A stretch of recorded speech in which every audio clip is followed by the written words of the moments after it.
So today is going to be a little bit different from last time. Last time was really about a demo, but this time I want to share with you guys some knowledge about coordinate systems and transforms, which are really, it's just a really important concept if you're doing anything with regards to robotics and like data system measurements or like sensors, like basically anything to do with like sensor data. Um, and that's between cameras, lidars, GPSs, like inertial navigation systems, and basically like anything to do with robotics.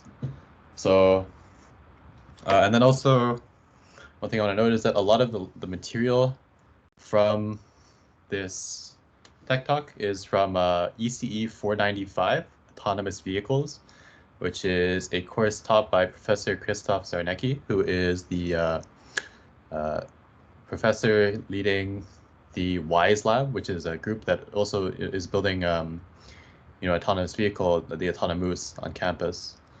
And also from another class, CS 484, which is computer vision, taught by Professor Yuri Boykov. And he's also an amazing computer vision prof. So, both these classes, I would highly recommend that you take them if you can. They're fourth-year classes, but I'd say that for ECE 495, autonomous vehicles, you probably don't need to be in fourth year to take it. If you email him or you try to get access to the course, you definitely can. Like I took the course in second year, actually. So I'll post the codes in chat. So yeah, highly recommend those courses. Okay, so, and then I guess another thing is this tech talk, if you guys have questions or you guys get lost during the tech talk, you should, raise your hand or just unmute and speak. Because, it might be easy to get lost, basically. Yeah. ECE 495 is taught every winter. Okay, so what is a coordinate transform and why do we need them? So you'll remember from, middle school or whatever, that a transform is some sort of like a function that you apply to a point to get a different point. For example, I can shift a point, and that's an example of a transform. In an autonomous vehicle or in any robotics, you'll have a lot of sensors that give data in various frames. So for example, if I have a lidar, it's going to give me points that are sent that like use the position of the lidar as the origin, right? They're like going to be relative to the lidar. But then, if I have like a GPS system, the GPS system is going to give me points relative to some map origin. And we need to be able to take points from the lidar frame and express them in real world coordinates, in like, GPS coordinates, instead of this relative coordinate system. And so to do that, we need to keep track of and utilize a bunch of matrix, like, transformations from one frame to another. And you can see here, this is actually a diagram from Autonomous, from ECE 495, of the various frames that they use in their Lincoln Mark Z autonomous vehicle. There's a ridiculous number of them, right? And keeping track of this is a really important to maintaining accuracy and efficiency of the autonomous vehicle. So, okay, so let's start off with some background knowledge on transformations, and I'm going to do everything in 2D because it's simpler, but everything is basically the same and easily extendable to 3D. So if we take a transformation, there's a couple simple ones, right? There's like scaling. You multiply all of the points by 2, and you get, a bigger house. And there's also rotation, where we can rotate a point about the origin using this, trigonometry magic that I'm sure you guys have seen before. And the great thing is that you can express these as matrices. So, using our linear algebra 1 knowledge, we can take this matrix, AB, and this is a scaling matrix where we multiply it by our points. We'll get A times X plus B times Y. sorry, A times X and B times Y as our 2 points. So, that's great. Matrices are great. Matrices are very fun. I like matrices. So what can we actually express using a matrix? We can express the identity matrix, doing nothing. We can express some arbitrary scale around 0, 0. We can do rotation around 0, 0. We can do a shear, so like stretching in one direction but not in the other. Whatever, shear. And also mirroring, or like flipping about various axes. But the issue is that we cannot express a translation using this 2x2 matrix. It is not a linear function. If you want a translation, you instead need to use an affine function,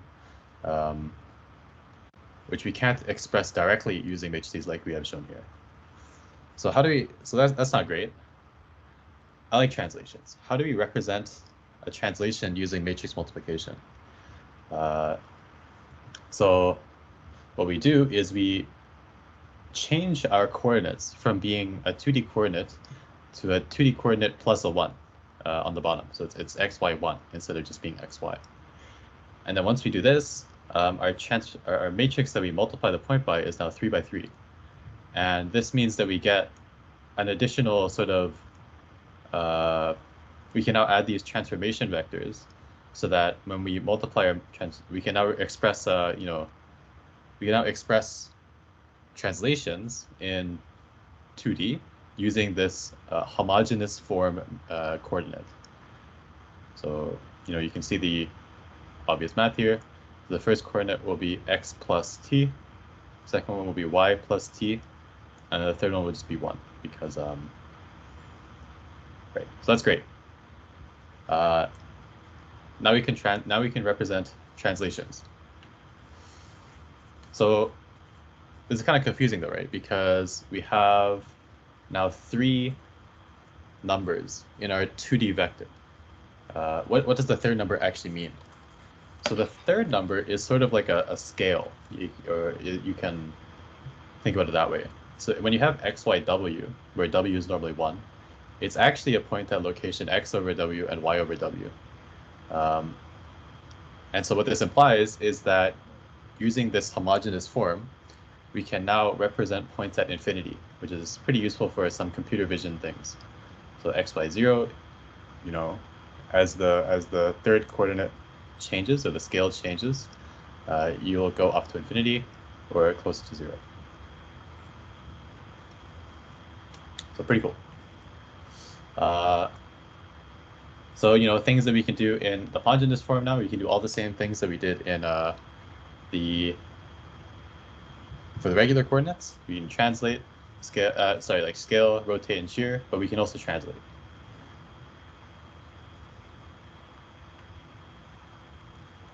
Okay, so what do we actually care about though? What kind of transformations do we actually care about when we're talking about coordinate frames? Shearing, not that helpful for us, since we assume that everything is conforms to the grid sort of system. So we have translation and rotation, which are the 2 main things whenever we talk about coordinate frames, and we can actually combine these 2 operations into one matrix by using the property of matrix multiplication. So note that we always rotate and then translate, and this corresponds to matrix multiplication. So when you multiply the matrices together, you get this combined translation and rotation matrix, which consists of the rotation part and also a translation part. And this is a very important matrix that everybody should probably remember. It'll be useful for if you do anything with data. And remember, you always rotate and then translate. Do not translate then rotate. They're not equivalent.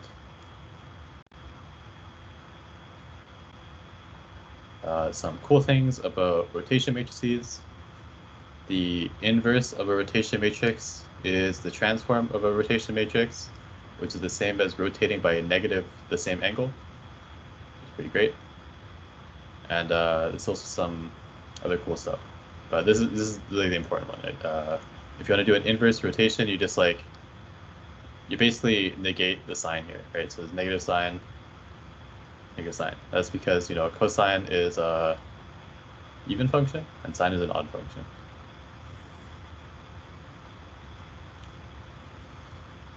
So, you know, I've been kind of going on about how matrices are great, but why do we actually want to use matrices? Why not just, like, you know, go through the points and add the translation and then rotate them or whatever, like manually.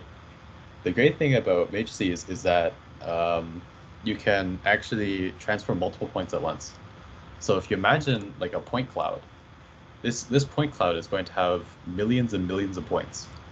And that'd be pretty slow if you went through every single one and, like, you know, apply the transformation. What you can do is you can take your, if you replace this, what was a vector, with a matrix with endpoints stacked like so, when you multiply it by the transformation matrix, you will get a matrix that consists of all of your coordinate points transformed. And the GPUs nowadays and everything like that have very efficient ways of performing this math, which is great.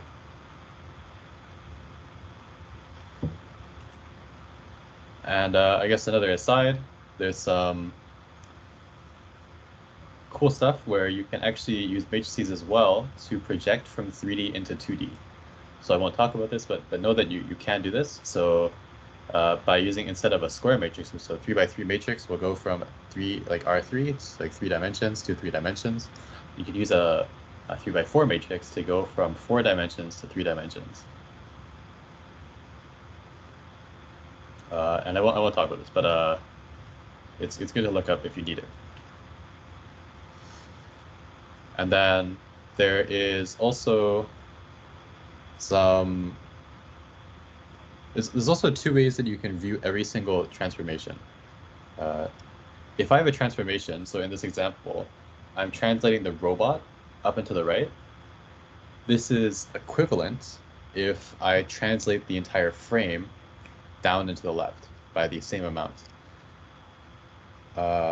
And you'll kind of see why this is important later, but you can kind of see how this is equivalent, right? So like the robot starts at 0, 0, and now it's at, starts at 1, 0, and now it's at 2, 1. And the same thing happens here, but the difference is, what I apply the transformation to. The same is true for rotations. So if I rotate the robot counterclockwise, it's the same as rotating the frame clockwise. So it's kind of diagonal here, these matchups. So I rotate the robot counterclockwise, and it's the same as if I rotated the entire frame clockwise. And I think you'll see in a slightly later slide why this is important. So, okay, so now I think we have enough baseline information to do some examples, or like a little pop quiz. So here I have written out on top the transformation and rotation matrix that I talked about before. And what I want to do is I want to take a point in the inertial frame, so with respect to this coordinate axis, and I want to transform it into the frame that is attached to the vehicle. So the vehicle is rotated with respect to the axes by some theta, which is pi by 4 right now, so 45 degrees. And it's also translated up and to the right by 2 and 2 meters. So, if I'm following this matrix, what is the transformation that I should use to take a point in the inertial frame and translate it to the body frame?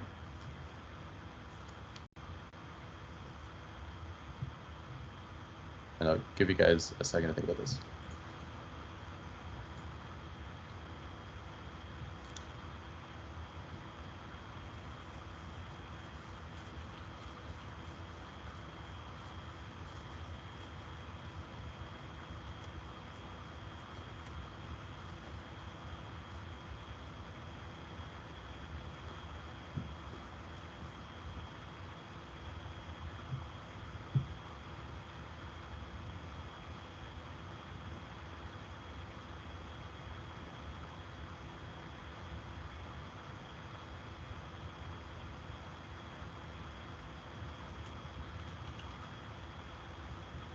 Okay. Does anybody have any ideas? Which one do you think it is? There's 4 options, A, B, C, or D. You know, worst case, just guess.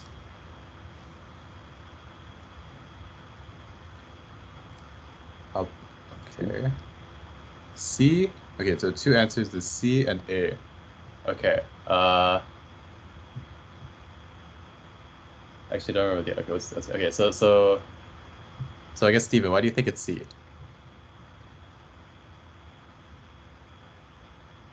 It's C because, well, given the formula above, we just plug in minus theta because we're trying to undo this theta.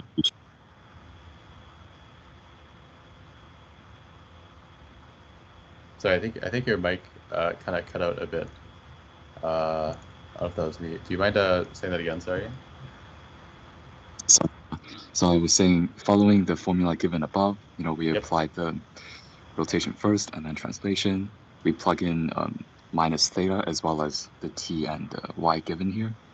That will give us. Okay. So you're saying yeah. So we. Oops. Okay, I actually don't have, but I think I just.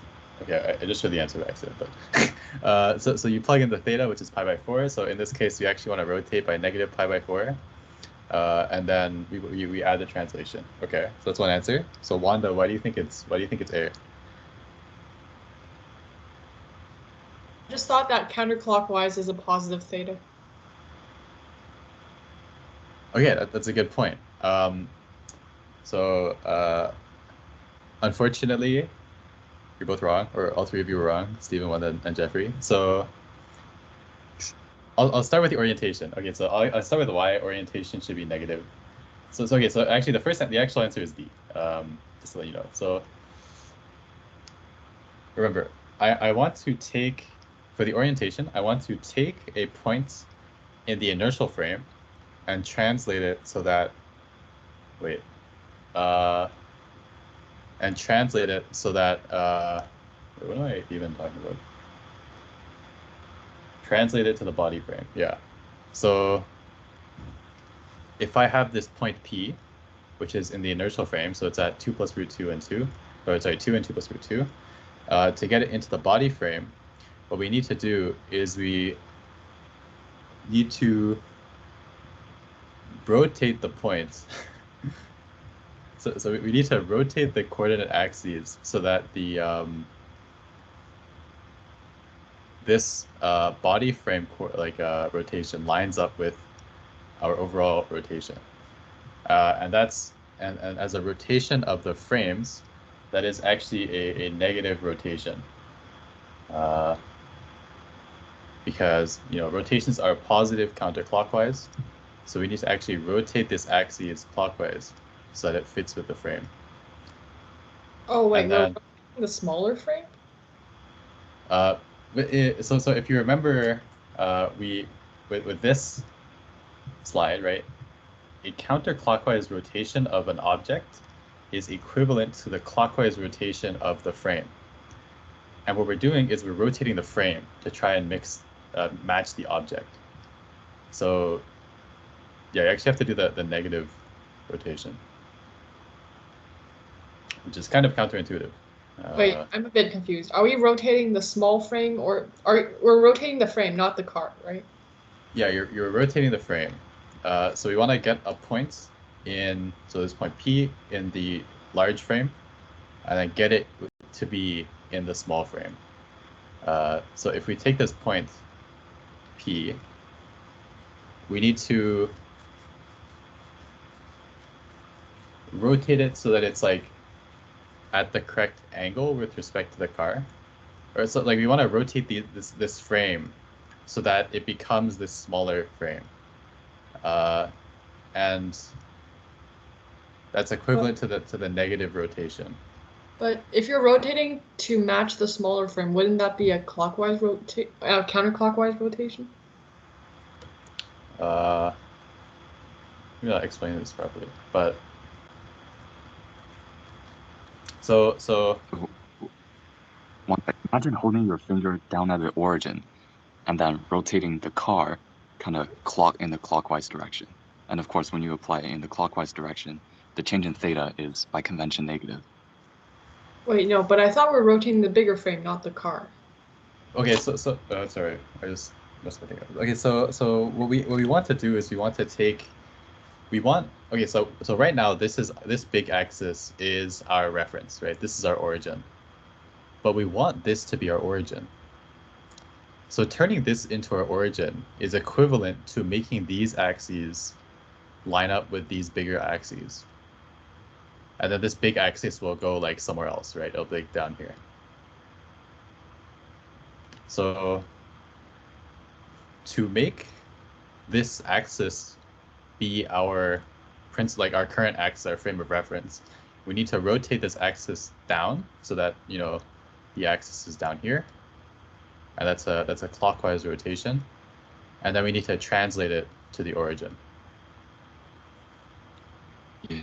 The mistake I made earlier is that I thought the vehicle frame would kind of rotate in place, but no, we're rotating with respect to the bigger origin. Yeah. Oh, I see. So you're aligning the vehicle frame to the bigger one, and not the bigger one to the smaller one. Yeah. So yeah, because we have to do everything backwards, right? So if we want the point in the small frame, we need to make the small frame align with the big frame. Okay. Wait. Yeah. So that makes sense. Yes. Okay. Yeah. Yeah. So what Stephen was saying, the issue. So if you remember, Stephen and Jeffrey, their answer was they used the transformation 2 and 2. So the key insight here is that you need to rotate with respect to the origin before you translate. So, you know, the frame comes down here so that it's at, you know, after you do that rotation, subtract 2 root 2. Sorry, yeah, 2 root 2, root 8. And then you need to slide it over in the x direction, right, by a negative value so that it's at the origin.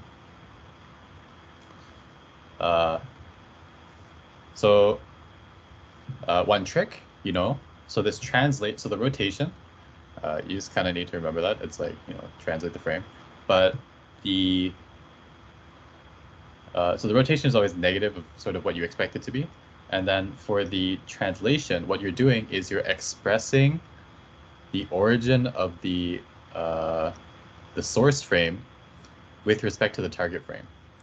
So if I'm in the target frame right now, the origin is negative 2 root 2, 0, which is the transformation that we apply. Okay, so the next one should be easy. What if we want to go backwards? What if I want to start in the vehicle frame, so the smaller frame, and then go to the bigger frame? You know, really quickly, what would the answer be?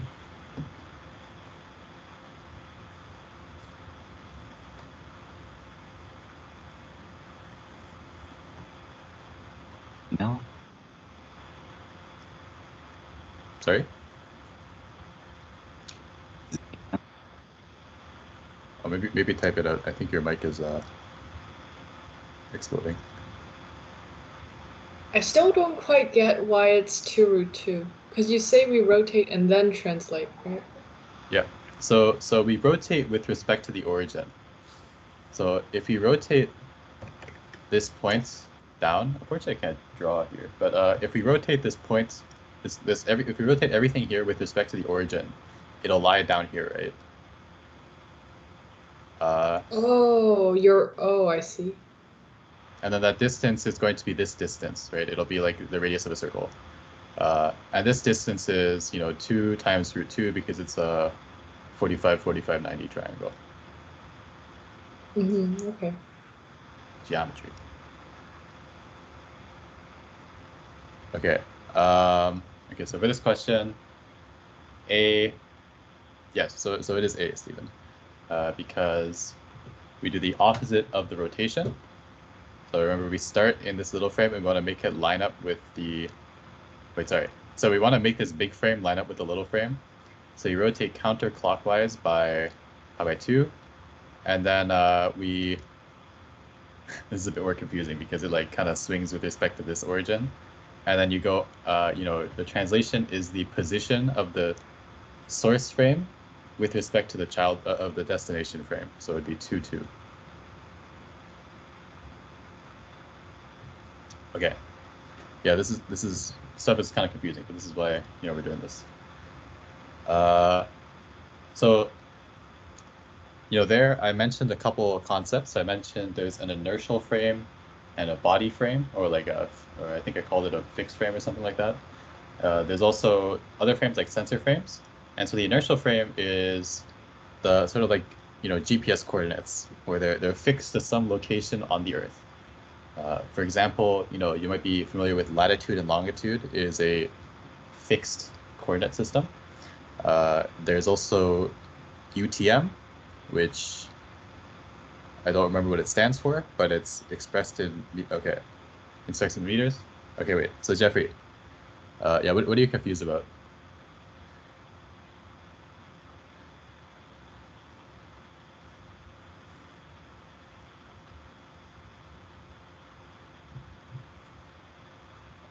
Wait, can other people hear Jeffrey? Oh yeah, sorry. Yeah, hello? Hey, yeah. Yeah, so are you rotating the big one to match with the small one? Okay, so this original example is a lot simpler to explain, but so we want to, when we take a coordinate, so we want to go take a point that is in the big frame and then express it in the little frame. So our origin is here. So what we really want to do is we want to take these little axes, the little axes, and then move them to our origin. And rotate them properly, so that like this little frame becomes our new origin.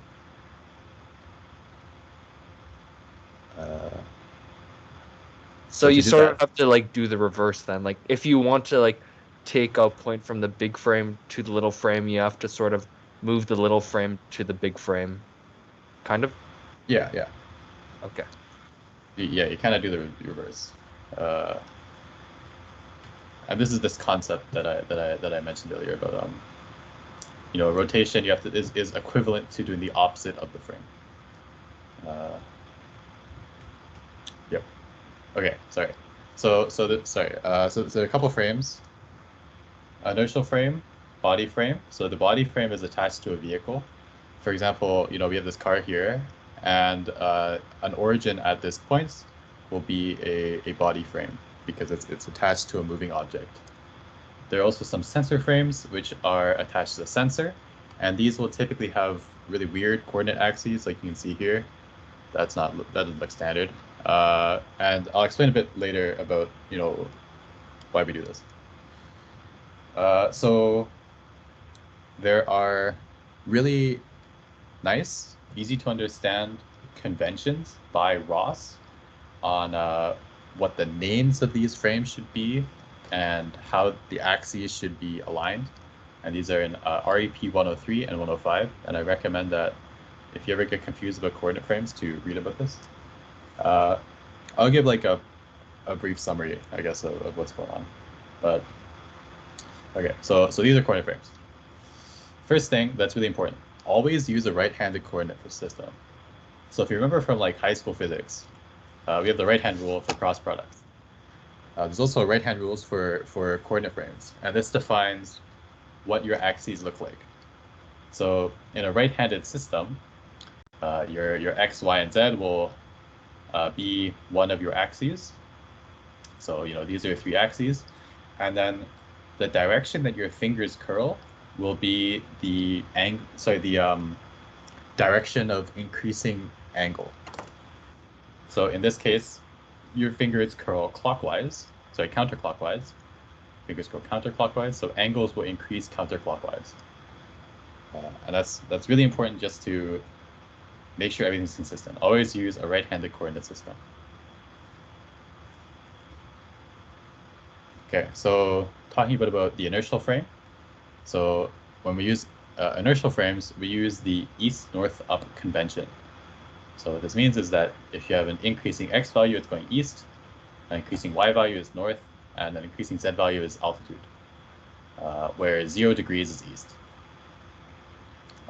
So this is what is published by our Novatel drivers and the Carla-Ross bridge in the NavSat ODOM topic, the odometry topic. So if you ever see anything in global coordinates, it's using this east-north-up system. For vehicle frames, there's a slightly different convention where the x value is going forward, y value is left, and the z value is up. Pretty straightforward. But what's slightly more confusing is orientations. How do you express orientations with respect to this frame? There's two main ways. One is a quaternion, which is some fancy math that personally I don't actually understand that well, but you express any arbitrary rotation in 3D space using 4 coordinates, x, y, z, and w. And then Ross and Python and whatever, they have really convenient libraries for quaternions. There's also Euler angles, which are like roll, pitch, and yaw. So yaw is rotation about the z-axis, roll is rotation about the x-axis, and pitch is rotation about the y-axis. Typically, when we do robotics, or at least autonomous driving, we only really care about the yaw, which is the sort of like heading angle of the car. You can imagine as you turn the car, your yaw will change. Roll and pitch are more useful for planes.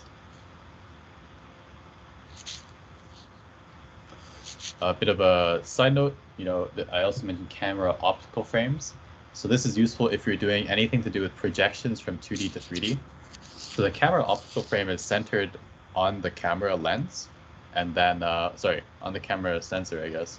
And then the z-axis actually is depth in the image, and then the x-axis is right, and y-axis is down. You can see that this reflects like array indexing, right? So the first coordinate is, I guess it sort of reflects array indexing. Like the first coordinate is going to be, the row or whatever, and then the second coordinate is going to be the column. We don't actually have any of these set up right now in our code stack, but it's very useful if you want to do projections, because your coordinates will kind of reflect pixel coordinates, and it's very easy to go from 3D to 2D, And you can learn more about this if you take ECE 484, computer vision, or sorry, CS 484, computer vision. Okay, so what are the frames that we actually use in a car? There are 2 global frames, which are MAP and ODOM. MAP is the frame that uses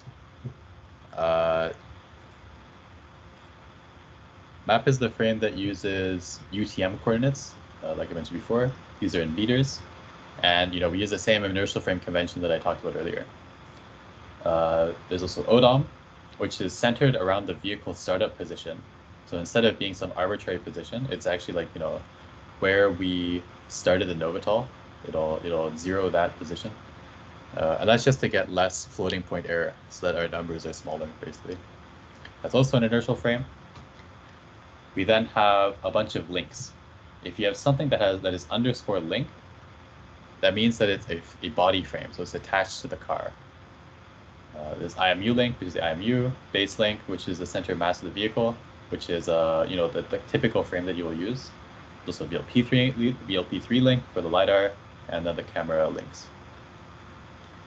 All of this is explained and documented in more detail, both in our Confluence, in the coordinate system document, and also in Ross's RAP 103 and ROP 105.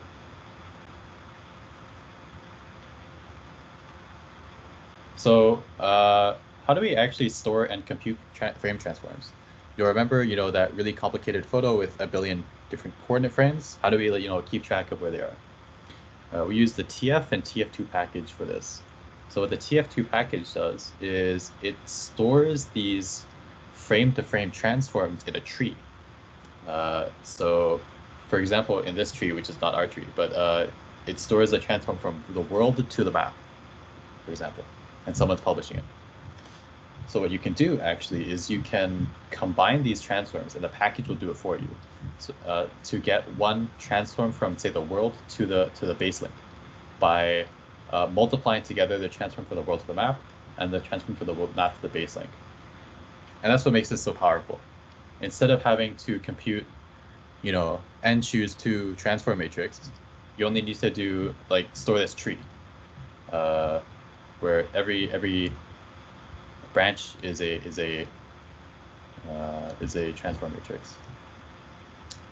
There's a bunch of handy TF tools and packages, for example, TF Echo, which lets you print information about a frame. And so you can see here, if I check the transformability map at ODOM, it is comprised of a translation and a rotation. So a translation XYZ, and then a rotation RPY or quaternion. So to publish a transform, you sort of do the same steps as we did when we created that matrix.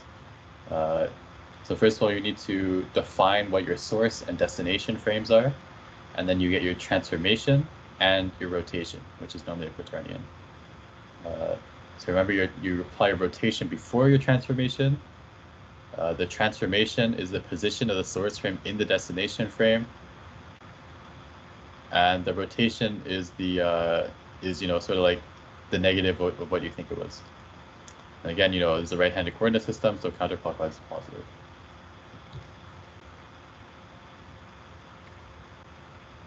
Another really important thing for when you're writing code or dealing with messages is that all of our messages will have this header.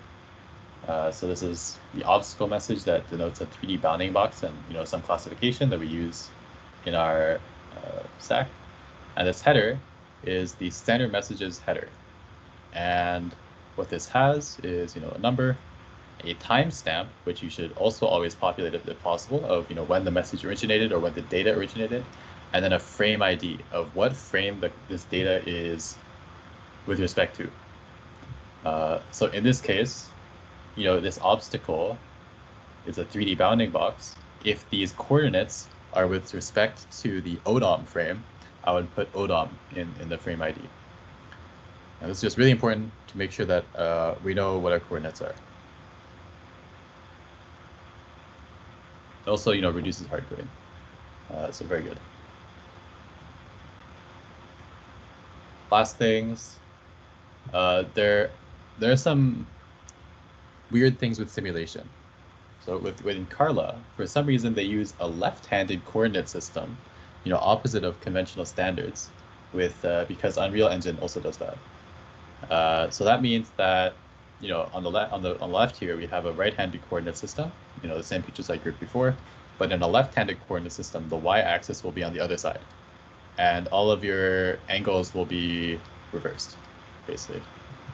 So luckily, we have a bridge that publishes from Carla to Ross, called the Carla-Ross bridge, and this automatically fixes any coordinates for you, and we publish all the data in accordance to the left-hand coordinate frame. So whenever you get messages from Carla or Ross, you get the correct orientation and angles and stuff. But if you ever use the Python API, so retrieve raw data from Carla, you will need to negate the y-axis and any yaw values. So just be aware of this. Good to be aware of it. Okay, awesome. That is all I have today for that. Do you guys have any questions?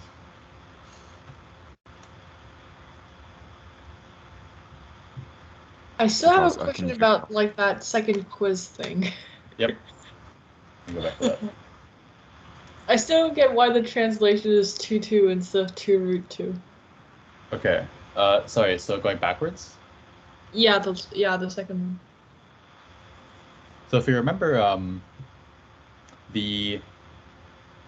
wish I could draw on this, but yeah, it's probably fine. But so if you remember, the transformation that we put in is the location of the destination frame with respect to the source frame. So that's a rule that you can memorize. But if you want to understand, intuitively why it's 2, we rotate first, So we first rotate everything with respect to the origin, which is right here. So we rotate these big axes. We rotate them counterclockwise by pi/4, so that this now goes like down here. So that this diagonal line is like diagonal here. Okay, so this is really hard to understand, but if you rotate everything here by so that, you know, the orientation lines up with the small axes, you'll find that the distance that you need to transform to go from the destination from this, you know, smaller axes to the bigger axes is 2, right? So you need to move the bigger axes up into the right by 2. Okay, I sort of get it. Yeah. So you're rotating like with respect to like the origin that's on the vehicle, right? Yeah, because we want to go from the small axis to the big axis. So the small axis center is our origin.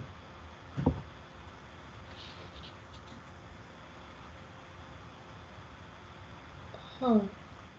Oh, it like, why is it backwards? Why is it that when we want to make it to the inertial frame, we turn the inertia into the vehicle frame? Yeah, it's just how the math works out. It just ended up being the right thing to do.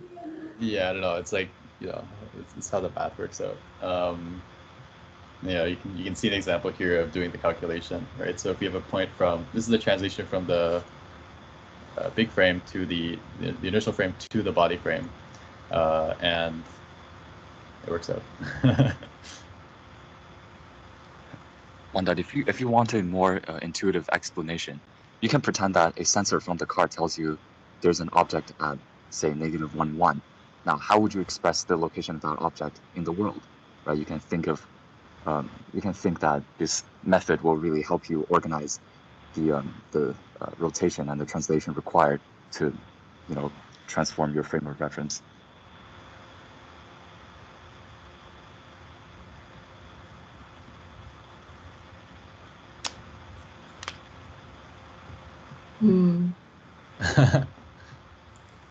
I don't. Can you guys I hear don't, me all right? I don't quite get it, but I'll accept it as true.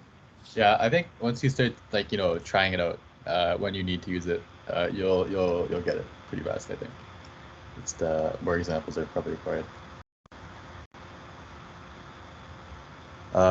Sorry, Steven, did you also have a question? Yeah. Can you guys hear me all right now? Like, is my Yep. mic better? You're good. Cool. So first, Charles, I want to thank you for your presentation. It was very helpful. No problem. I had a philosophical question about, you know, inertial frames of reference. You know, on Earth, we're both orbiting the sun and spinning on our own. So does that really count as an inertial frame of reference? Yeah, no, that's to the physics. Like, I don't know. We don't care about the other ones, right? So anything can be inertial if you try hard enough. Okay, yeah, I'll just take it as a naming convention. That's fine. Yeah. I have another small. So in order to keep our algorithms consistent, we say that we do rotation and translation first, followed by translation. Now you can achieve the same thing by doing translation first and rotation second. So is it just a matter of convention which one we do first and keep consistent? Yeah. Everybody, like, I don't know, everybody does rotation then translation. There might be a reason why we do this, but I'm not aware of it. It just, you know, to make sure we don't do anything wrong, we always do rotation and translation. I feel like it's just more intuitive. Like you multiply before you add something. Oh yeah, that's probably it actually. Okay, but one that keep in mind that we so to deal with the translation plus rotation, rotation plus translation in 2 dimensions, we are using 3x3 matrices, and you know we already made the process a multiplication. So I'm just talking straight from the linear algebra standpoint. The multiplication is not commutative. You can if you- do the same task, but with two like different matrices. That's why I'm asking. I think it's also this matrix is just nicer because the rotation is clearly separate from the translation. I believe if you swap these, it'll look weird, right? It probably, yeah. I feel like because a rotation usually involves, like, it will switch the position of the entire thing plus the orientation, so that it'll be more confusing if you do it the opposite way. At least that is it for me. Like, it's more intuitive for me to translate and then, I mean, no, rotate and then translate. Okay.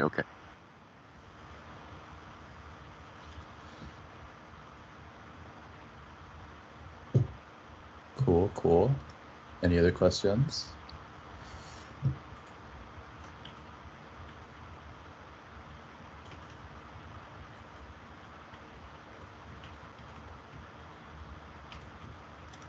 Cool, awesome then. I don't know, if you think of other questions, you can always ask in Discord or whatever, ping me. I guess I just have one related to the like the all hands. Like you said to email the GM or GM mentor person. Sorry? Yeah, GM mentor Kevin. Yeah, so can we find his email anywhere? Yeah, it's right here. I'll post it in chat. Nice, thank you. But mention you're from Autonomous.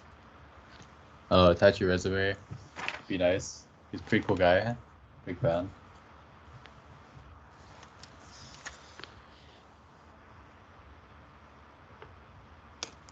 Yeah, thanks for the talk. Yeah, no problem. Yeah, thanks everybody for coming. I'll post the recording as well. That was a great talk. Yeah, thank you. Great. Have a good Valentine's Day, guys. Yep. Great job, Charles. Happy Valentine's. See ya. See you later.